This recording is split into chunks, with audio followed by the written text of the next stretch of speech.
Calaroga Shark Media.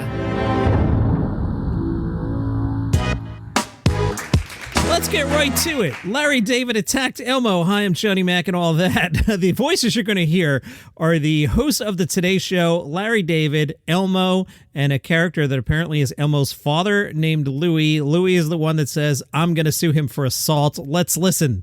All right, let's go over to Alfred, check the weather. And not yet. Wait. Wait. Oh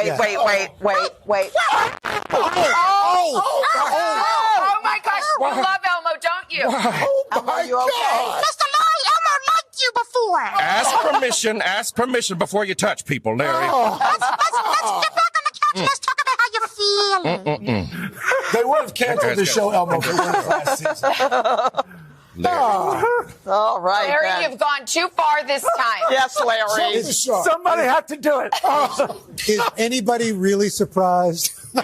He's gonna sue y'all for the teaser. I'm gonna sue him for assault. That's right, Louie. Okay. All right. All right, let's show you what's happening weather-wise. Didn't see that coming. If you watch the video, they cut back and forth. Apparently, Larry was on the set next to the couch waiting to do his one-on-one, and he came over and threw a fake punch at Elmo. He deliberately missed. He clearly wasn't trying to actually hit Elmo. The Today Show host didn't know how to react. A few times they cut to Al Roker standing in front of the weather map. Al didn't know what to do, and the whole thing is insane. Lots of fun. Speaking of Larry David, he will be at the Paley Fest. It is the annual television festival hosted by the Paley Center of Media. I mentioned this yesterday, but there's some other cool things. This year's lineup, April 12th, The Morning Show, The Apple Thing. April 13th, Loki. The 14th, Young Sheldon. Also on the 14th, Avatar, The Last Airbender. On the 15th, Late Night with Seth Meyers. 18th is Curb. And April 19th, Family Guy's 25th anniversary celebration. The New York Post apparently has decided to start covering comedy in a way different than what they did in the past. They sent somebody to Mark Norman's show at the Beacon. And I believe this is the first time we've heard Mark Normand address the silly stunt last week at New York Comedy Club when the crowd was evacuated. Mark Normand said, I went viral for, 13 hours for some bullsh, and then he trailed off, says the Post. Eventually, Britney Spears took a crap in a hotel lobby, and it was all good. Now, what I think is new for the Post is they covered Mark Normand's opening acts. Matt Ruby went up first. They quote one of his jokes, joking about lack of success with long-term relationships. Apparently, Matt's joke, told much better than I will. The first 6 months are easy. It just feels like you're on drugs, right? Like you're on Molly. After living together for years, it feels like you took Molly and you're stuck on the subway. You're like, how is this ecstasy? And oh my God, I feel trapped. Please let me out. All right, next up, Phil Hanley talked about dating. He proposed the idea that a relationship is probably near over once you make a pros and cons list. He said, I did that with my ex. I was like, pro, she's bi. Con, polar. That's a good joke. The Post writes, people were already near choking on laughter by the time Mark Normand ran on the stage. The 40-year-old New Yorker's notoriously nasally voice was enough to set the crowd into a rapture of enthusiasm. Does Mark Normand have a notoriously nasally voice? I know he's got a very noticeable delivery style, but I never thought about nasally voice from Mark Normand. I opened for Seinfeld here a couple years ago. Now I'm headlining, and he's in the tunnels. He joked about Joe Biden. Worried about World War III, don't be. The president has military experience. He served in the Civil War. He then joked about environmental activist Greta Thunberg, making an OnlyFans joke. It said, don't worry, she's 21 years old. She's of age. It's fine. Man, I thought she was 9. The Post says what makes Mark Normand special is that he has cleverly evaded most cancelable offenses while towing the line of decency. Sure, some things teeter on the offensive, but the reality is that Mark Normand is just as likely to dunk on one group of people as the other, and the net effect being that it's near impossible to loathe him for political incorrectness. Yes, that is comedy, and the New York Post says he's just making jokes after all. Amen. Then the Post adds with this weird tag to the article. They wrote, eager to find out what he thinks about Caitlyn Jenner, Governor Abbott, Nikki Haley, Leah Thomas, Gypsy Rose? No, not really. And then they wrote, well, you'll have to buy tickets to his next show to find out. Thanks, New York Post comedy writer. Trevor Noah is hosting the Grammys on Sunday. He was on with Gayle King on CBS. It seems now if you host an award show, they have to ask you about Joe Coy. Boy, Joe, I'm so sorry, dude. Taylor murdered you. All she had to do was smile. Did you see Taylor ice the CBS cameras? I think I shared that in the Facebook group, Daily Comedy News Podcast group. When Taylor was at the game on Sunday, the Fox camera switched to her, and she just stared with that face she makes, and then finally mouthed what looked like, "Please leave me alone," or something like that. She murdered Joe Coy. If she had smiled, everybody goes, "Oh, Joe Coy was okay," but now he's the worst awards show host ever. I guess David Letterman feels like he's off the hook. Anyway, they asked Trevor Noah about Joe Coy, and he said, "Here's the thing about award shows. Everybody loves the joke when it's not about them, and your goal and your hope is to tell a joke about the person that they also think is funny. Say, for example, coverage of football games tends to show you on camera. You could smile. It's not about you. It's just a joke. Smile." Bring it, Swifties. Daily Comedy News. Get it right. So it's difficult, and I think every comedian understands this. I think what makes the Grammys particularly nerve-wracking for me is like, these are superstars. Yeah, these are like, I don't want to get on the wrong side of Taylor Swift fans. See, I kind of do. That's Johnny Mac saying that, not Trevor Noah. So you're trying to walk this fine line of being, the comedian, but then also still being nice about the night. Joe Rogan still hasn't accepted my challenge to fight in the ring. Chicken. Trevor says, "There's no guarantee every joke will strike gold. I never take it for granted. I'm never not nervous. Think of this moment. Everybody's there. You have an idea of what you like to do. You've never practiced this with them. Some people are having a good night. Some people are not having a good night. You don't know how it'll go. And as the night progresses, the mood changes. And how does that mood affect the comedy? You don't know." Gail King asked Trevor Noah, "Who are you rooting for?" Trevor said, "You know what I'm going to say. I'm rooting for me. I think me has done a very good job with the special." Grammy, Sunday night, CBS, 8 Eastern. Roy Wood Jr. was on the Audie Cornish pod via CNN. Really interesting interview. Roy said the best political comedy comes with stakes, and you can only hit those stakes if there's a relationship. It's no different than the correspondence dinner. The viewer has to know the host and see the host repeatedly and get a relationship and get a rhythm and then understand where you're coming from. I'll jump in. So, yeah, Jon Stewart. End of story. And then you can do more daring stuff. If you're going to use the news team, that's going to be great for the show in an election year because everybody knows them, everybody's familiar with them. And with guest hosts, it's like it's literally a different quarterback every week, and they may have a different comedic flavor. And it's great to play around with that some, but if comedy and news satire flows through the host, you want a familiar face or as many familiar faces there are as possible. I think that is well said. I think they got to stop with the guest hosts. I'm glad John is back. I'm sorry John's only doing 1 day a week. They should pick somebody for the other 4. Or 3, right? It's not on Friday. Other 3. Audie was like, "You were frustrated by the process. You exited, right?" Skipping ahead, Roy says, "It wasn't frustration as much as it was fear. It was more fear like for my own career. Like, I don't know what you're going to do. I don't know how you're going to make moves, so let me start thinking about what's next now while I still have a little bit of time." And the strike was about to end. I was afraid of being a man without a country. I was afraid of them hiring a new host that doesn't want me. I'm afraid of not being in the plans. If you don't know what the plans are and you're looking at doing things, I have to hedge bets. Okay, let me take the time now before January and before February to start looking at other things and exploring other things. And creatively, I just didn't think there was a way to do that and honor the position of correspondent appropriately and do the job right. Am I in the mix to host? I don't know. I've always said if they call me and want me to come back as a host, that'd be a conversation. I'd consider that. But in the meantime, we're talking about the job of correspondent. Skipping ahead. So now imagine you're at a job and you're not sure what the plan is for you to host or not, or to continue as a correspondent next year, depending on what the new creative iteration is of the show. Let me jump in. Roy, love you, man. Comedy Central's kind of made it clear you're not going to host the show. I mean, I don't know what they have to do to let you know you're not the choice. You were there. If they wanted you, they would have picked you. Roy said, "You know that your alternative is scripted film and TV, right? Or creating your own non-scripted show. Well, the best opportunity to create your own non-scripted show is at the end of a strike after you killed at a correspondence dinner. So that's option 1.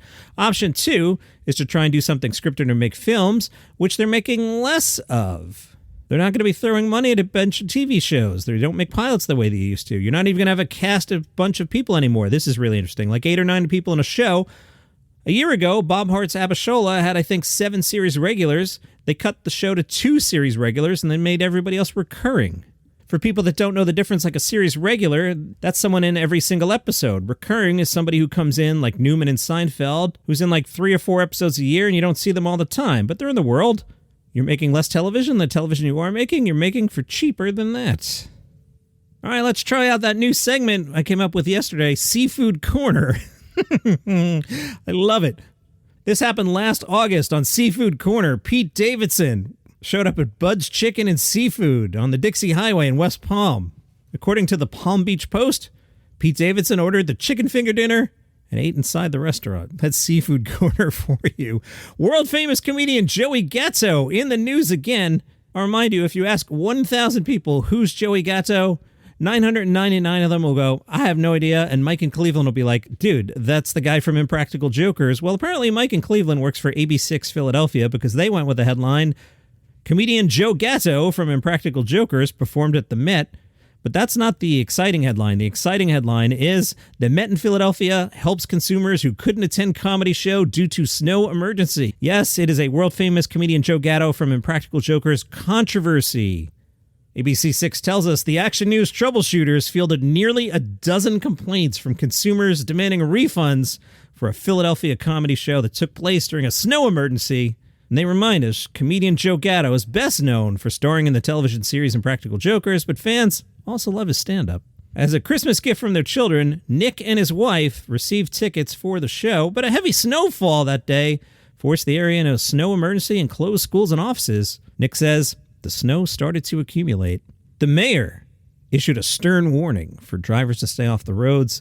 Nick is a rule follower. He said, especially being a new mayor, I wanted to be able to abide by her rules. That's very kind of you, Nick. So from 1:44 p.m. in the afternoon that day until 3 p.m., I continued to contact Ticketmaster. He says he called Ticketmaster about 5 times to ask about a cancellation and a refund. He explained, for the concern of driving from Bucks County down to the Met in the city. He says he also tried calling the Met. Many fans took to social media begging famous comedian Joey Gatto to cancel the concert. Nick said, we have not been refunded the tickets or the money that my daughter-in-law and my son put out for the tickets themselves, period. And it's a little over $200. The troubleshooters reached out to world-famous comedian Joey Gatto, known for hosting Impractical Jokers, Live Nation, and the Met. The Met Philly tells ABC6, we had a great show at the Met Philly with the vast majority of fans in attendance. We are proactively reaching out to fans who were unable to attend to offer tickets for them to come to a future show. Nick says he's very excited to choose a new show. And ABC6 leaves us with this wisdom. For the future, experts advise people to get insurance when buying tickets, because you never know what might happen. I should get out there, but I've got a lot to tell you about today. Donald Glover has confirmed there is a script for Community. He said, I was told that the script was done. I haven't read it yet, but I was told it was done, so it's really just a scheduling thing. I'm in. I'm all in. There's a movie coming out. It's a sequel to a movie about a ghost. Why aren't you saying the title, John? Because I don't want to summon this particular spirit. But the title of the sequel to the original film, according to the Instagram for the movie, the new title is Beetlejuice, Beetlejuice. So you're not tricking me into saying that a third time. I don't want that. Collider says Chris Hardwick has a new gig. I'm a little confused by this one. Chris will host Up for Auction, giving viewers previews of historic Disney memorabilia before it's auctioned off. Okay, that's fine. The series will air on the CW app. So it's not even on the CW. It's on the CW app. What's the viewership on the CW app? Less than this podcast? Possibly. So for the 4 of you, I have 5 listeners. For the 4 of you on the CW app, Chris Hardwick will host Up for Auction February 8th. I'm sure he's paid better than I am. 8 episodes on the CW app, taking viewers to the Disney storage rooms to feast their eyes on iconic Disney history. By the way, right now, I'm having a good time hosting this again. I'm panicked that the audio sucked like it did yesterday. Yesterday, I felt like I had my good fastball. Then that audio being rotten killed me, and I feel like I have my fastball again today. I hope this audio is fine. Stupid Zoom. The images shared by Collider include shots of notable Disney memorabilia, including a vintage Dumbo ride car and an old-timey Disney map. Other items include a 1950s Peter Pan ride vehicle, a 1970s Haunted Mansion stretching portrait, and an animatronic from the It's a Small World attraction. Holy cow, I got 6 stories left. We're not doing 6 more. Sketchfest, what do you guys got for us today? Oh my goodness, I forgot. It's a Friday. There's like 9 billion shows. All right, we might be here for an hour. Grab yourself a soda. 7 o'clock, The Groundlings, improvised Shakespeare. That's a different show.